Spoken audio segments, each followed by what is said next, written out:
this year. And someone else who would like to find themselves in contention is Jordan Spieth, a former champion here. He hasn't been at Valspar for 5 years, so he's spending some time refamiliarizing himself with the golf course here, and he also took some time to give us his insights as well.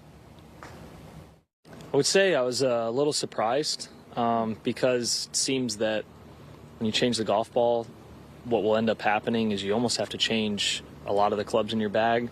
So if courses potentially save money in long term and not having to renovate as often, manufacturers now have to make up for it in a lot of different ways. I guess my questions would be, why is it just at the professional and elite amateur level and not everyone, given the unification of the sport is something that's so unique and great for golf? But I don't have those answers now, and those are kind of my questions. So I'm a bit surprised, because an easier solution would be to draw the driver CCs back and limit the sweet spots, making it to where it's still an advantage to swing hard, but you have to hit the middle of the face.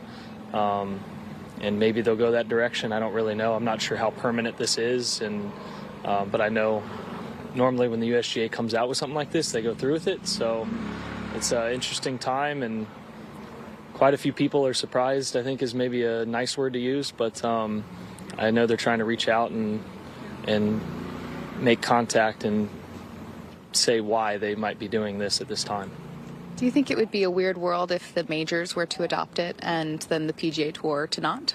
I think it wouldn't be great for the governing bodies as a whole, but at the same time, if the overall membership of the PGA Tour doesn't want to do it, then it's probably not going to be done.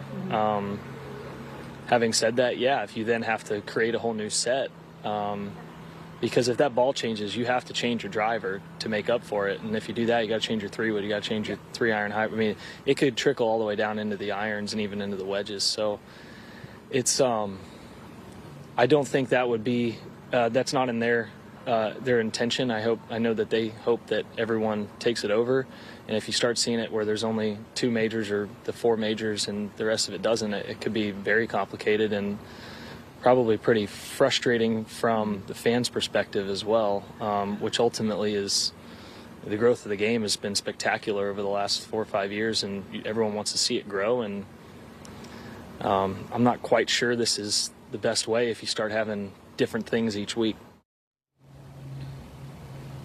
George, I can tell you that there are some very heated discussions happening on the range here, plenty of strong opinions. One of the quotes that I hear over and over again in my conversations with players is, "We want to be athletes. We're training like athletes. Let us play like athletes." And also the question, why? Why is this happening? So the governing bodies are likely going to have plenty of conversations with players over the next few months to hopefully bridge the gap of that understanding, especially as we get into this comment period.